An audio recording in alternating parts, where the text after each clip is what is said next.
Hi guys! Welcome to my channel. So ngayon, i-share ko sa inyo yung na-experience ko using Lux Organic Cica Rescue Calming Cream nila. So nabili ko to, naka-sale siya that time. So ililink ko na lang sa comment section kung saan ko siya nabili. Pero meron neto sa Watsons kung gusto ninyo. O kung napadaan kayo sa Watsons, makakabili kayo neto. Pero usually kasi sa Shopee, naka-sale, kaya doon ako bumibili. Anyway, meron nga pala itong Centella Asiatica and Madeco sa side. Alcohol-free, paraben-free, and fragrance-free nga pala itong product na ito. Meron itong box guys, actually, kasi hindi ko na mahanap yung box kasi nga naglipat kami ng bahay. So, siguro natapon or naiwan ko na doon sa kabilang bahay kaya hindi ko na siya mahanap. Sa price naman guys, worth it naman siya. Check nyo na lang sa comment section yung link para malaman ninyo yung presyo. Actually, okay na din yung presyo kasi nakita ko naman na naging maganda yung resulta nung ginamit ko tong product na ito. 80 ml nga pala ito, tapos made in Korea. And then, cruelty-free nga din pala itong product na ito. Sana lahat ng products na nilalabas nila sa market ay maging cruelty-free na. Actually, yung mga cream na ganito, best sila sa mga dry skin. So, ako, oily and acne prone skin ako. Pero, trinay ko siya kasi nag-curious talaga ako na madami mga nagsasuggest ng line ng Lux Organics na Cica Rescue na ganito. So, trinay ko yung cream nila. And, naging maganda naman yung resulta sa akin. Pero alam nyo, kung wala kayong budget para sa ganito, try nyo yung soothing gel nila na Lux Organics din. Parang papantay din siya sa performance ng product na ito. Nourishing din tong product na ito. Bukod pa doon kung nasira yung skin barrier ninyo gamit yung ibang products na acids or yung rejuvenating sets, mag-try kayo neto guys, makakatulong siya para ma-restore ninyo yung skin barrier ninyo. Para mas maging healthy siya. Usually, yung mga cream, medyo heavy sila, malagkit or makapal sa face. Kasi nga, para sa dry skin talaga sila. Pero ito guys, hindi naman siya. Kahit na oily and acne prone skin ako, naging maganda siya sa akin or naging maganda yung performance niya sa skin ko. Hindi din siya malagkit, tapos madali din siyang ma-absorb sa skin. Kaya nakakapaglagay ako agad ng sunscreen pagkatapos nito. Nga pala, kung namumula yung skin ninyo or yung face ninyo dahil na-burn siya ng araw, o kaya naman tulad ng sabi ko, gumamit kayo ng rejuvenating sets or ng mga harsh products, makakatulong ito para mapakalma yung redness ng skin ninyo. Meron siyang Centella Asiatica na nakakatulong sa sun damage. So, namula yung mukha ninyo, hindi kayo nag-sunscreen every 2 to 3 hours na pagbababad ng araw, or nag-beach kayo tapos namula siya, makakatulong tong product na ito. Kung meron na din kayo mga fine lines, discoloration, sign of aging, and acne-prone skin din kayo, makakatulong din yung Centella Asiatica. Bukod pa dun guys, yung Centella Asiatica, soothing and moisturizing din siya sa skin. In fairness ha, naging maganda yung resulta sa akin nito. Ang gamit kong cleanser that time, kung di ako nagkakamali, ay salicylic acid ng Oxycure.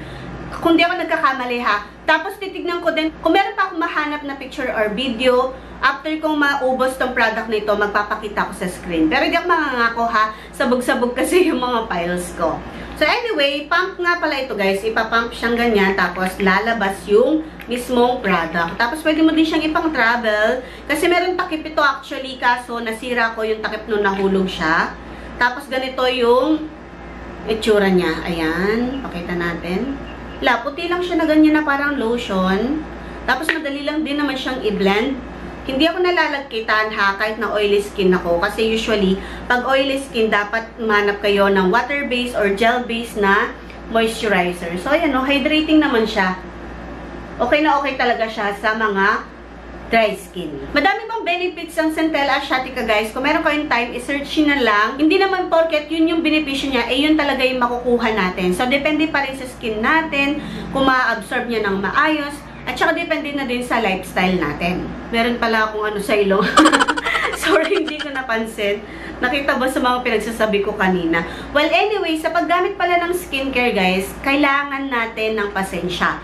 At kailangan consistent tayo. Tulad ng sabi ko sa mga videos ko, lagi ko sinasabi sa inyo yan, consistent sa pag-a-apply at may pasensya. Kasi, pag nag-apply tayo ng product, kung bago-bago pa lang tayo sa paggamit ng product, syempre, maninibago pa yung skin natin. So, maghihintay talaga tayo ng ilang weeks para makita yung resulta. Syempre, di ba, hindi naman bigla na, oh, ayan, yung skincare na yan. Ginamit ko yun sa face ko, ganito yung claims niya, dapat ganito yung makita ko. Hindi naman. So, kailangan talaga natin maghintay ng at least 3 weeks or more, diba? Para makita talaga yung magandang resulta. Ginagamit ko nga pala siya guys, umaga at saka gabi. So, kaya maganda din yung naging resulta niya sa akin. So, that time guys, kung di ako nagkakamali, may mga maliliit akong parang tiny bumps, maliliit na tiny bumps.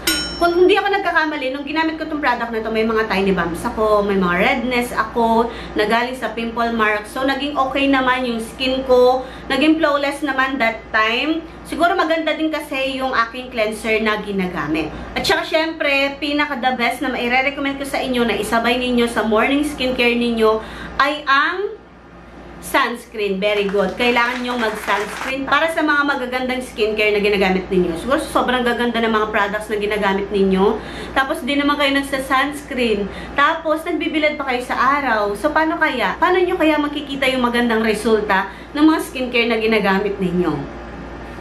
Okay, ito pala yung price niya, 379 pesos. Pero nung binili ko siya, naka-sale kasi siya that time. Malambot din to sa mukha. Hindi ako gumagamit ng serum and toner that time, pero maganda din naman yung naging resulta niya sa akin. Pero kung estudyante pa lang kayo, naghahanap kayo ng budget friendly, tulad ng sabi ko sa inyo, itry niyo yung soothing gel nila ng Lux Organics. Parang ganun din yung makikita ninyong resulta. Kung ang concern ninyo sa skin ninyo, yung mga nabanggit ko kanina, i-recommend ko talaga sa inyo tong product nito. Pero kung syempre kung pimples talaga, malalaking acne yan, hindi ito yung sagot. Mag-salicylic acid kayo. Or kung medyo malala na yan, magpa-derma kayo, of course. Sa mga nanonood ng mga videos ko at rejuve kayo ng rejuve, hindi nyo na itinigil. Itigil nyo na yan. Kasi masisira yung skin ninyo. At kung sakali man na nagre-rejuve kayo, syempre, bigyan nyo ng rest. So, pagkatapos nyo mag-rejuvenating set, ito yung maire-recommend ko sa inyo. Okay? Para mabalik yung skin barrier ninyo or para gumanda or maayos niyo yung skin barrier ninyo tapos maging healthy yung skin ninyo. Nung naubos ko to guys, ang ginamit ko kasi yung soothing gel. Hindi ko alam kung may kinalaman ba ito. Kaya naging maganda yung naging resulta sa akin ng soothing gel ng Lux Organics. Kasi pagkatapos nito, nag-Lux Organics na lang ako para magawan ko siya ng video. So, naging maganda talaga yung resulta niya sa akin.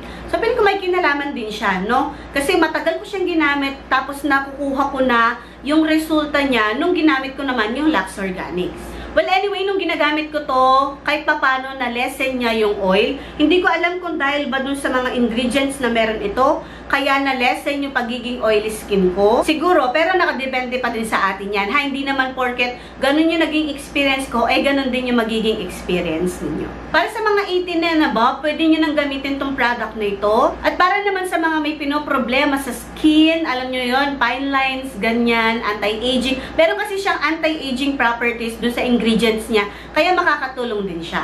Isingit ko na din kasi usually pag gumagamit ako ng mga products or nagre-review ako ng mga products, tinatanong nila kung babanlawan. Pag sinabing cream o kaya moisturizer, hindi na yan binabanlawan after mo i-apply. Okay, syempre kinabukasan na, doon ka na maghihilamos.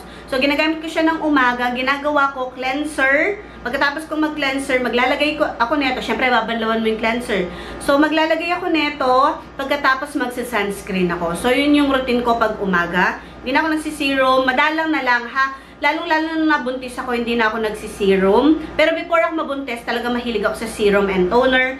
Tapos paggabi naman, mag-cleanser ako ulit. And then gagamit ako neto. And then matutulog na ako. So dalawa lang yung product na ginagamit ko pag gabi na. So that's it for this video guys. Thank you so much for watching. Sana nagustuhan nyo tong video na to. At kung may mga hindi man ako nabanggit na benepisyo ng ingredients or ng product na ito, i-comment nyo dyan. At kung ano man yung naging experience ninyo, i-comment nyo dyan para makita at mabasa ng mga manunood ng video na to.